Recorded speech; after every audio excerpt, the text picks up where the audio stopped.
Hello friends, welcome to today's video.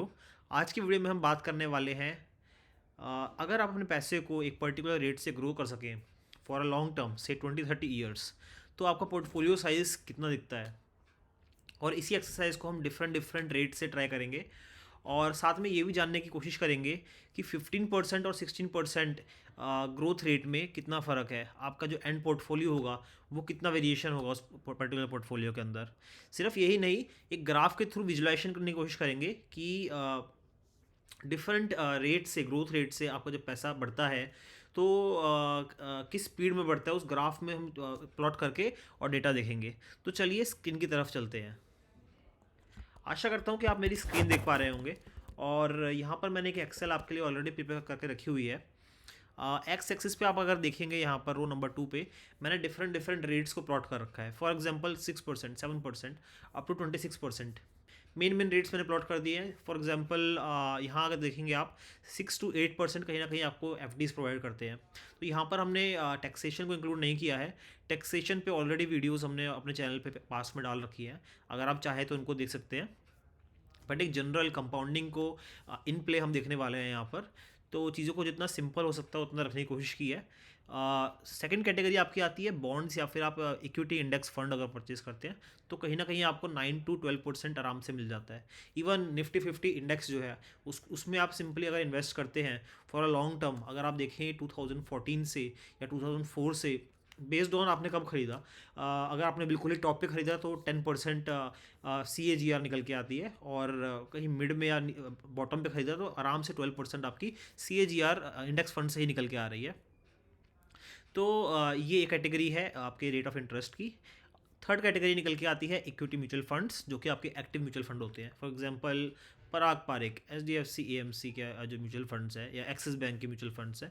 तो different banks के mutual fund है, active mutual fund basically, जो कि स्मॉल कैप, मिड कैप या लार्ज कैप, इन तीनों को अगर आप मिक्सचर देखेंगे तो कहीं ना कहीं आपको 15 से 18% के करीब बीच में कहीं ना कहीं रिटर्न मिल जाती है आराम से। और जो लास्ट कैटेगरी है वो है इक्विटी सेल्फ इन्वेस्टिंग। इसमें इसमें हम ये सोच रहे हैं कि अगर आप खुद से इन्वेस्ट कर रहे हैं और इन्वेस्टमेंट के साथ में आप स्विंग ट्रेडिंग भी कर रहे हैं, कि आपने सस्ता खरीदने की कोशिश करी, एक लंबे पीरियड के लिए आपने रखा उस स्टॉक को, और एक पॉइंट के बाद उसको बेच दिया और किसी और स्टॉक में आपने अपनी पोजीशन बना ली। तो एक लॉन्ग टर्म इन्वेस्टिंग वर्सेस अगर आप स्विंग ट्रेडिंग करेंगे तो डेफिनेटली स्विंग ट्रेडिंग में आपके ज़्यादा रिटर्न्स बनते हैं। तो इसलिए मैंने यहाँ पर लिखा है 20 to 26% आपके आराम से, अगर आप मेहनत करके स्विंग ट्रेडिंग करते हैं तो आपके रिटर्न्स निकल के आते हैं consistently over a period of 3 years. तो ये डिफरेंट डिफरेंट कैटेगरीज हैं, और इन सब के जो रिस्क टू रिवॉर्ड रेशियो है वो डिफरेंट है, जैसा हम यहाँ पर देख सकते हैं। वाई एक्सिस पे अगर आप देखेंगे तो मैंने ईयर प्लॉट किया है, 1 से लेकर 30 ईयर तक मैंने यहाँ पर प्लॉट किया हुआ है। और जो इनिशियल फंड सीड वैल्यू लिया है मैंने, दैट इज़ 1000 रुपीज़।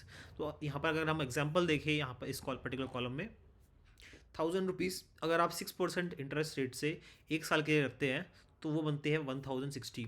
इसी तरह से 1000 रुपीज़ अगर 26% इंटरेस्ट रेट से आप एक साल के लिए रखते हैं तो आपके at the end of 1 year 1260 rupees बनते हैं। इसी को आगे मैंने ग्राफ में एक्स्ट्रापोलेट किया और देखते हैं फाइनल नंबर्स क्या आते हैं। तो यहाँ पर आप फाइनल नंबर्स देख सकते हैं। 1000 का 5743 बना 6% इंटरेस्ट रेट से, और इसी तरह से अगर हम 50% पे देखें तो कहीं ना कहीं आपकी 66,000 बना था। सो दैट मीन्स 1000 का 66,000, 66 टाइम्स हो गया ये। और 26% के रेट पे यहाँ पर 10 लाख, तो अगर हम 3 zeros यहाँ से हटा दें तो 1025 टाइम्स आपका पैसा बन गया है over a period of 30 years with a rate of 26%, which is amazing.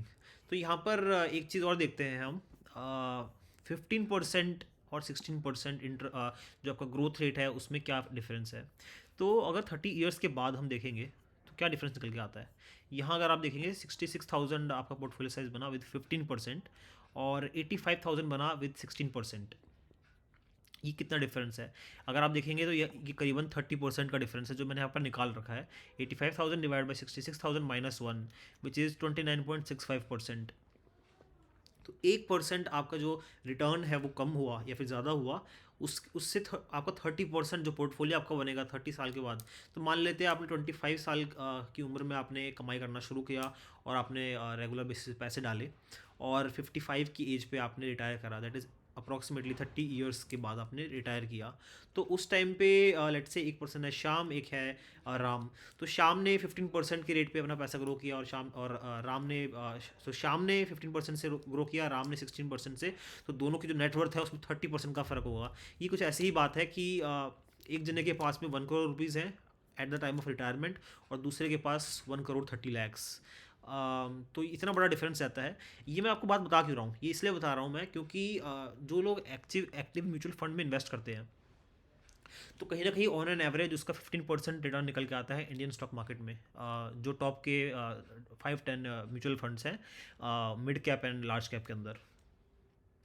तो वो करने की बजाय अगर आप थोड़ा सा टाइम लगा के, चाहे आप वीकेंड्स पे ही 1 घंटा हर वीकेंड लगा के खुद से इन्वेस्ट करें स्टॉक मार्केट में इंस्टेड ऑफ म्यूचुअल फंड, तो आराम से आप वो 1% जो कमीशन है वो बचा सकते हैं।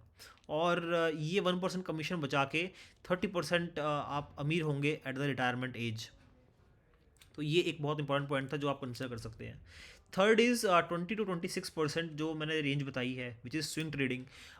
हमने देखा कि ये कितना अमेजिंग है। 1000 रुपीज़ 237 टाइम्स से लेकर 1025 टाइम्स हो गए हैं। अगर हमें इसको अचीव करना है कंसिस्टेंटली, तो हमें स्विंग ट्रेडिंग की तरफ जाना होगा। ऑफ कोर्स स्विंग ट्रेडिंग करते हुए बहुत चीज़ों का रिक्वायरमेंट होती है।